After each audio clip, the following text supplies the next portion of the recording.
एक बार दो भाइयों में झगड़ा हो रहा था। उनके पिताजी झगड़ा देख करके जोर जोर से हंस रहे थे। दोनों भाई एक मकान के बंटवारे को लेकर लड़ रहे थे।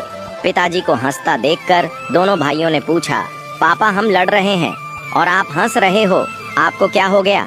पिता ने कहा, बेटा तुम इसके चक्कर में पड़े हो, तुम दोनों कल मेरे साथ चलो, मैं तुम्हें अनमोल खजाना दिखाऊंगा। अगले दिन तीनों एक बस से यात्रा पर निकले। बस में सिर्फ 2 सीटें खाली थीं।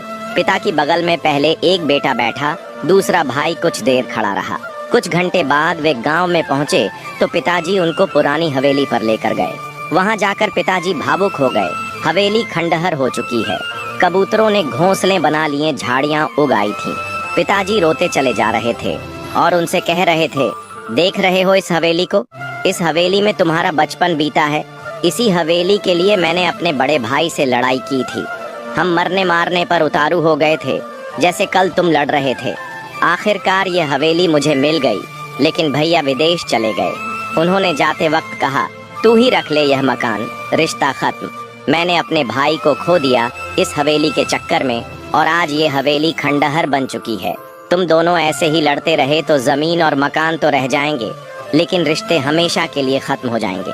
फिर पिता ने कहा, जिस बस की सीट पर बैठकर आए वह क्या जीवन भर के लिए तुम्हारी हो सकती है? बेटों ने कहा, नहीं पापा, वो तो बस थोड़ी देर के लिए थी। बस में तो सवारी बदलती रहती है। पिताजी ने कहा, बस यही जिंदगी है, सवारी बदलती रहेंगी। जो चीज़ थोड़ी देर के लिए मिली है उसके लिए झगड़ना बंद करो। खुश रहिए, मोहब्बत से रहिए। भौतिक चीज़ों के पीछे नहीं, भावनाओं के पीछे दौड़ो, क्योंकि रिश्ते ही सबसे बड़ा खजाना है। बात से सहमत है तो यस जरूर लिखे और इसी तरह की कहानियों के लिए हमारे पेज के साथ जरूर जुड़े।